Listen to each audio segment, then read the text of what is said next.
Hi, I'm Stephen Turton, and this is Etymology Support.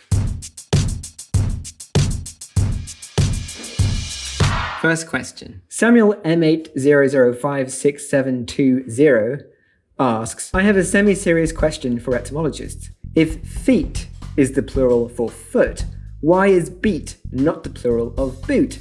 Is it because of the vegetable? Foot belongs to a category of words that derive from Old English in which to make the plural, you change the vowel in the word. So other words in this category are tooth, teeth, and goose, geese, mouse, mice. Book also used to be in this category in Old English, but later on we regularized the spelling, so it's book, books. If we kept the Old English pattern, it would now be one book, two beach. The word boot, on the other hand, is not from Old English. It was borrowed from French into Middle English, which is why it just gets the default plural s. There are lots of different ways of pluralizing nouns in Old English, so you might form the plural by changing the vowel in the base word, or you might form the plural by adding a suffix, which could be as, an, u, ru. In the Middle English period, most of these ways of forming the plural fell out of use and the S plural came to predominate. So it basically replaced the old plurals for a lot of English words, just because it was easier. Charfo asks, weird etymology question. When and why did whoops/oops become the default sound made when making a mistake? So whoops is actually more recent than you might think. The earliest evidence we have of whoops being used in writing dates to the 19th century. It actually seems to have been derived from oopsie-daisy, which we have slightly earlier evidence for. Oopsie-daisy might have been a kind of whimsical alteration of lackadaisy, which is in turn a whimsical alteration of alackaday, which is in turn a whimsical alteration of alack, which is a very old way of saying, oh no. This is from the Finding Fens Gold subreddit. Origin of the word clue. Clue originally meant a ball of thread. Then, during Middle English, it came to be associated with the Greek myth of Theseus, who used a ball of thread to find his way in and out of the Minotaur's labyrinth by unspooling it on the way in and then following it back out. From this, a clue came to mean something that helped lead you to a solution to a problem. And that is now the only meaning which is common in English today. Ronald BBK asks, silent letters in words don't make any sense. How about you just don't add the letter in the word? So there are a couple of reasons that silent letters exist in English. One is that the pronunciation of the language has changed and the spelling system just hasn't kept up with it. For example, the GH in words like through and thought and night. The GH exists there because that sound used to be pronounced. In Old English and Middle English, that was the velar fricative.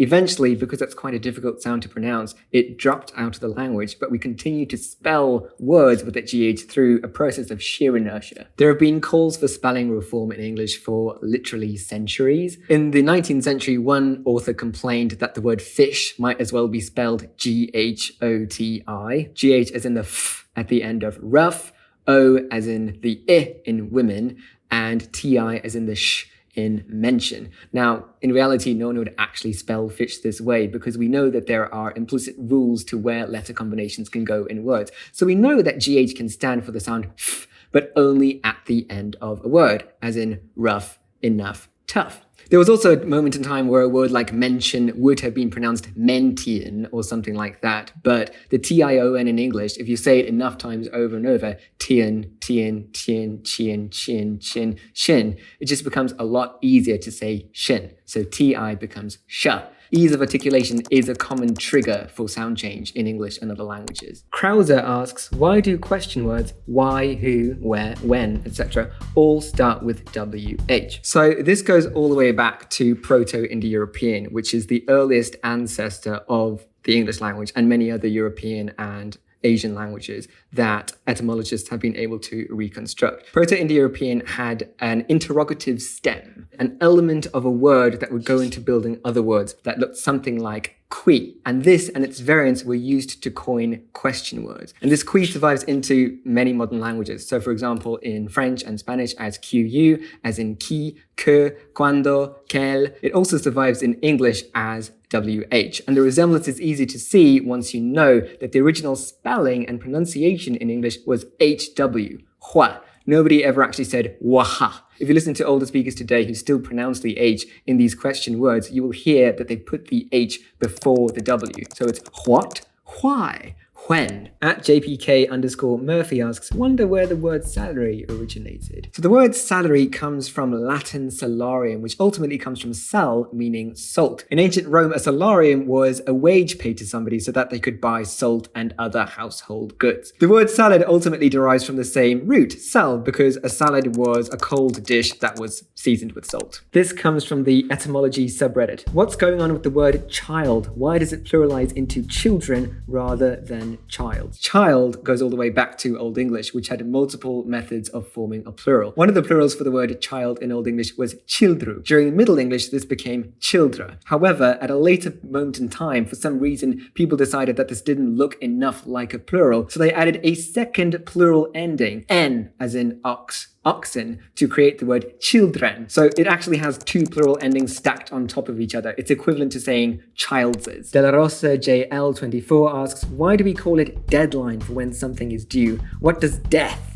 have to do with finishing projects on time? So this is a bit of a grisly story. During the American Civil War, a deadline was a literal boundary around a prison that prisoners were not allowed to cross without being in danger of being shot. From that, a deadline came to be used metaphorically to mean a point of no return, and that's where we get the sense of a date on which something is due. JBird3570 asks, why are there multiple words that mean the same thing? There are actually very few true synonyms in English or in other languages. Words that have exactly the same meaning in all contexts. Even if two words appear to have exactly the same meaning, they will tend to be used in somewhat different contexts. For example, big and large. You could say that you have big ideas, you're a big spender, but then you end up in big trouble. However, no one would say that they have large ideas, they're a large spender, or they end up in large trouble. And that's because we're very comfortable using the word big in literal and figurative contexts, but we prefer to use the word large only with its literal meaning. Sometimes multiple synonyms exist because of language borrowing. For example, in English, we have the words kingly, royal, and regal. They all mean the same thing, but kingly comes from English king,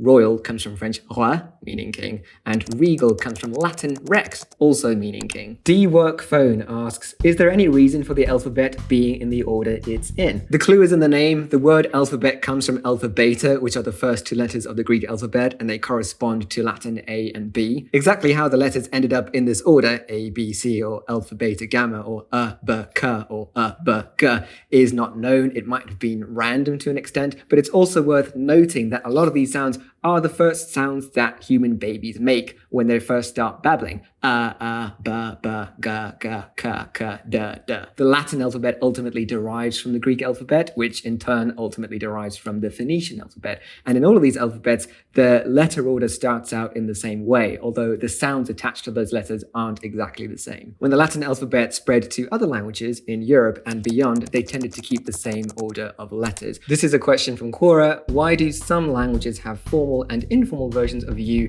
but English does not? There's a bit of backstory to this question. Initially, English had two second-person plural pronouns, thou and you. Thou was for addressing a singular person, you was for addressing more than one person. However, over time, because of the influence of French, in which the plural pronoun vous can also be used as a polite pronoun, you became a respectful way of addressing a single person as well. And at that point, thou started to fall out of use, because if you was the respectful way of addressing one person, then if you called someone thou, it implied that you disrespected them. So after that happened, thou eventually fell out of the language. So English was left with you as its only second-person plural. Obviously, the problem with this is you can no longer easily distinguish between singular and plural. What some people have since done is they have coined new second-person plural pronouns like your and yins in Pittsburgh and yous, which is used in Scotland and Ireland and some other places. Bouncem asks, why do we say it's raining cats and dogs but not any other animals? There are a couple of theories about where this expression came from. Some people say that it's because medieval people used to keep their livestock and pets on the roof, and during heavy rain they would fall through the thatch. Seems unlikely. Other people say it's because during heavy rains, dead animals in the gutters of London would float down the streets. But it's worth noting that there is an earlier idiom, which is they agree like cats and dogs, which means two people don't agree at all. They're constantly fighting. So it's possible that that meaning then informed the expression, it's raining cats and dogs, as in, it's raining so hard, it's like the weather is fighting outside. Yokonaut asks, does the language you speak make you feel and think differently? And if,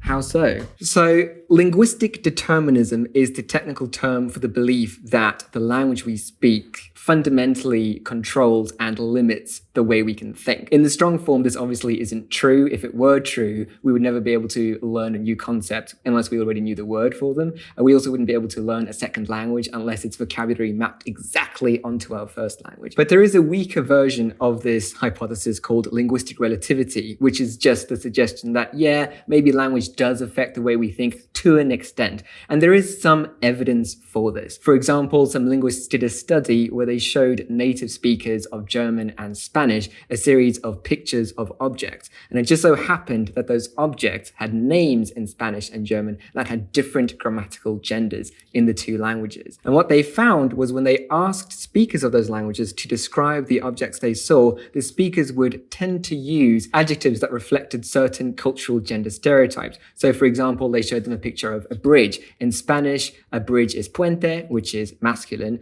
and Spanish speakers tended to describe the picture they saw as big and strong. But when they showed the same picture to German speakers, for whom bridge is Brücke, which is feminine, those speakers tended to say that the bridge was beautiful or elegant. So clearly there is some bias that goes into how we think about language, but this doesn't mean that a speaker of German would be incapable of imagining a bridge as masculine. Sometimes you see posts on social media of people saying, here's this word in my language that is untranslatable into other languages. Welsh word hireth, which means a sense of longing for something, possibly home, possibly something else. But the thing is, you can actually translate these words into other languages. I just translated hireth into English. I just had to use a sentence rather than an individual word. But clearly we can translate concepts from one language into another. Just because we don't have a direct single word for it doesn't mean that we can't fully grasp what it means in another language. And if we really want to, we can always just borrow that word from another language into our own. AXDAJQ asks, why do we say break a leg to wish someone good luck? Wouldn't breaking a leg be the opposite of good luck? The expression break a leg originates in the theatre, where superstitious actors thought it was bad luck to wish someone good luck and good luck to wish someone bad luck. Derek at the Chase asks, I am curious, how do etymologists / wordsmiths determine the pronunciation of Old English words? Thinking emoji. So there are a number of ways etymologists do this. One thing is that luckily Old English was a lot more phonetic in its writing system than modern English is. There was a much closer match between how words were spelled and how they were pronounced. Old English also borrowed its alphabet from Latin, and it happens that a lot of the sounds those letters had in Latin are the same sounds they then have in Old English, which makes it a lot easier. We know what modern German and Dutch sound like. We know what modern English sounds like. So from that, we can reconstruct what earlier forms of words in those languages might have sounded like and how they might have diverged based on regular processes of sound change. For example, we have the word night. In modern English, it's spelled N-I-G-H-T. In Old English, it was typically spelled N-I-H-T. We know that the German word for night is Nacht, which has this wieder fricative sound at the end. And so based on the spelling in Old English and the fact that this wieder fricative sound has survived in other Germanic languages, we can conclude that in Old English, night was pronounced nicht. Jake Unusual asks, how do new words form, get approved, and get added in the dictionary? Okay. This is volume 1 of the OED. It goes from A to Bazooki. I couldn't bring the whole thing with me because it is 20 volumes long. The Oxford English Dictionary is an attempt to document every word, pretty much, used in the English language from the year 1150 to the present day, which is why it keeps getting longer and longer. So in theory, words should never be taken out of the Oxford English Dictionary, although in practice, sometimes they are. So this is basically the mother of all dictionaries in English. Any word that enters the language and gets used by enough people and stays in the language for long enough will be added to the OED eventually. Quo210 asks, why do Americans say the bee's knees to refer to something amazing? The bee's knees originated in the 1920s in flapper culture. That's when women wore long necklaces and short dresses. Bee's knees was one of a number of phrases that people used to suggest that something was beyond compare. Another one is cat's pajamas, which still survives, but there are also a host of others that we no longer use, like the eel's ankle, the sardine's whiskers, and the elephant's instep, which I think we should bring back. This question comes from the No Stupid Questions subreddit. Why the f*** are pineapples called pineapples when they ain't got to do with pine or apples? So pineapple originally meant a pine cone, and when Europeans first encountered pineapples, they thought they resembled pine cones. That's where the word comes from. But the apple is basically the default fruit that Europeans use for talking about new fruit they've encountered in other parts of the world. So a potato used to be known as an earth apple, which is modeled after French pomme de terre. A tomato used to be called a love apple. No idea why. Don't know what it has to do with love. This is from the Ask Social Science subreddit. Why did we stop using words like thou and hath and words with eth on the end? So words like hath, doth, goeth, words that end with th reflect the original way of marking a verb to show that it had a third person singular subject in English. So he goeth, she hath, it doth. Round about the Middle English period, this eth started to fall out of use and it was replaced by s. So she has, he has, it does, which is still the form we use today. Today, we most associate words like hath with the works of William Shakespeare or the King James Bible. But interestingly, even though the word hath was commonly spelled around this time in the early 1600s, it had already fallen out of use in the spoken language. So we actually have a spelling book from this time that tells young students that although we write the word hath and doth, we pronounce them as if they were written with an S, has and does. So this is an instance where writing has taken longer to catch up with the spoken language. Busy Consequence 697 asks, do people rarely use those funny collective nouns, murder of crows, etc.? I mean, I guess people can use these words if they're feeling whimsical enough. So these collective nouns started out life in the Middle Ages as hunting terms. That's where we get phrases like a gaggle of geese, a herd of deer, and a siege of herons. They quickly spread to other domains of use, often with humorous intentions. So the 15th century Book of St. Albans, for example, gives us a long list of collective nouns, including a drunkenship of cobblers, an eloquence of lawyers, and a superfluity of nuns. Neurotic Parents asks, how did the word okay come to be used in so many languages with practically the same meaning and pronunciation? Okay originated as an abbreviation of all correct in the US in the 19th century. There is a theory that originated in the army where a particular general used to sign off documents as okay because he didn't know how to spell all correct properly. We don't have any evidence of that, and it seems more likely that it was a deliberate joking misspelling of the words to indicate that actually things were just adequate rather than entirely satisfactory. The first evidence we have for it comes from newspapers. This is from the Ask Historians subreddit. Did people actually talk how Shakespeare wrote? Yes and no. Putting aside the fact that Shakespeare wrote in rhyme and iambic pentameter a lot of the time, he also lived at a time of intense linguistic creativity. So writers of all kinds were eager to coin new words or use old words in new ways. So much so that some people actually complained about this and objected to the rise of what they called inkhorn terms. An inkhorn is a vessel in which you would keep your ink for writing. So an inkhorn term is a word that never had any real life in the language. It's almost as if you've just plucked it straight from your inkwell on the end of your quill. In everyday language, most speakers would not have had such a vast vocabulary or contorted grammar in such unusual ways. At Jesse_Casino asks, Alexa, what's the origin of the word quarantine? Quarantine comes from the French 40, meaning 40, which ultimately comes from a Latin word meaning the same thing. Originally, a quarantine was a period of 40 days set aside for a special purpose, like fasting. It then changed to mean a period during which somebody was isolated from a community to prevent the spread of disease. A Quora user asks, how do words change meaning over time? Semantic change is a regular feature of all living languages. There are a number of common processes through which words change their meaning. One process is narrowing, which is when a word's meaning becomes more specific. So for example, the word girl in Old English meant a child of any gender, but then its meaning narrowed to mean only a female child. The opposite process is broadening, which is when a word's meaning becomes more general. For instance, the word bird used to mean a little chick, a nestling, a fledgling, and it was only later that it came to mean a fowl of any age. And at that point, it started to replace the word fowl in the rest of the English language. Another process is amelioration, which is when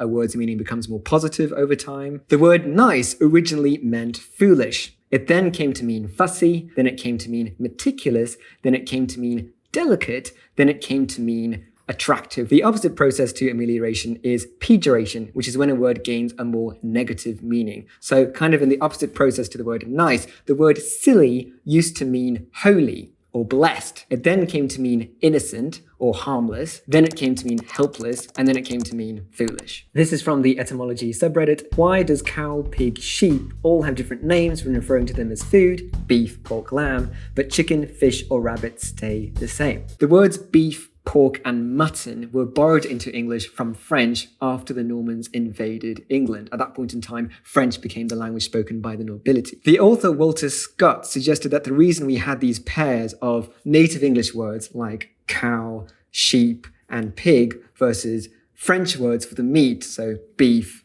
pork, and mutton, had to do with the fact that English-speaking peasants would raise these livestock and then they would be eaten by the French-speaking nobility. The reason that rabbit doesn't have a separate word is that there was no native English word for rabbit because they didn't exist in England until the Normans brought them over. Tiny Werewolf 4650 asks, why aren't English words pronounced as the way they are written? There are a couple of reasons that English pronunciation differs from English spelling. One is sound change. Words have changed their pronunciation over time, but we haven't updated the spelling to match. Another reason is language borrowing. So English has borrowed a lot of words from other languages that have their own different spelling systems, and sometimes these spelling systems have been partly imported into English. For example, in English, words that have ph pronounced f, like physics or phlegm, are all borrowed from Greek, where there is no letter F. Another reason is folk etymology, which is when people change the spelling or pronunciation of a word due to an erroneous belief that it's related to another word. So a good example of this is the word island. Island comes from Old English eland. It did not have an S in Old English, but during the Middle English period, English borrowed another word meaning the same thing from French, île,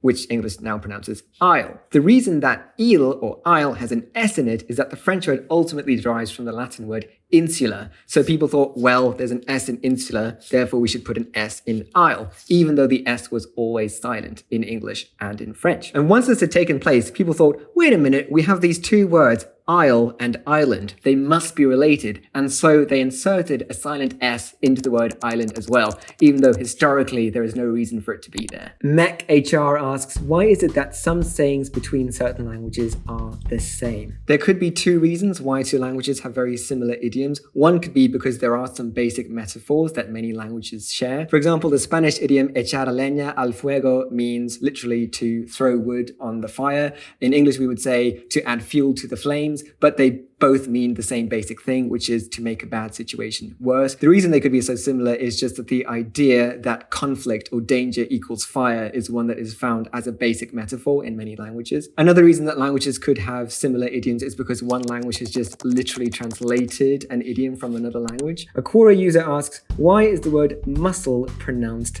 muscle? So muscle is one of a group of words in English where there's a silent letter in the base word, but then that letter gets pronounced in an adjective form. Other words in this category include condemn to condemnation and phlegm to phlegmatic. The reason for this has to do with rules around syllable structures in English. There are certain combinations of consonants that are not allowed to occur together at the beginning or an end of an English syllable. So for instance, the sound sequence muscle, SCL, is not really permitted in English syllable structures, so instead we drop the C. However, in the word muscular, a U is added to the middle of the word, and that breaks up the syllable boundary so that now we have muscular. That consonant cluster no longer exists. The word muscle comes from Latin musculus, which literally translates as little mouse. Apparently the Romans thought that muscles looked like small critters running up and down your skin.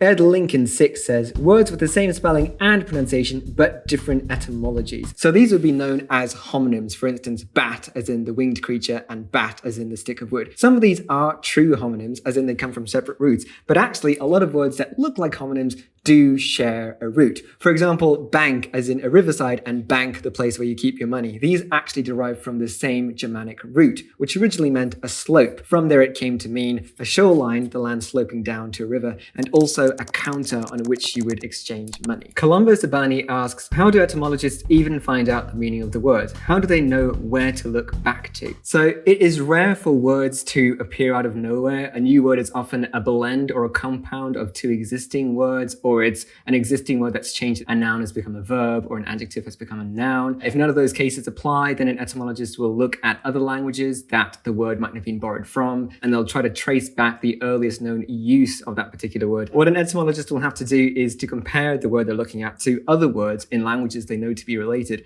and then reconstruct from the evidence what an earlier form of that word might have been. For example, an etymologist would work out that the word disaster in English comes from Italian disastro. From there, they would work work out that dis is a negative prefix, astro means star, so disaster or disastro literally means an event that happens under a bad star. Chitongi asks, what is that R-like sound I hear between vowels when you say something like did you eat, but sounds like did you eat? Or the idea of blah blah when meaning the idea of. So this is known as intrusive R, and it's a way of resolving vowel hiatus. So vowel hiatus is when two vowels in separate syllables come together without a consonant separating them. English speakers are very uncomfortable about this, and so when it happens, we'll often insert an R to break up the hiatus. So for example, this ice cream tastes banana-y. So people will insert an R as a way of avoiding the vowels being together. For instance, in an expression like Africa and Asia. RDF Porcazzo asks, why is the letter R pronounced so differently in each language? So the letter R can be pronounced as an approximant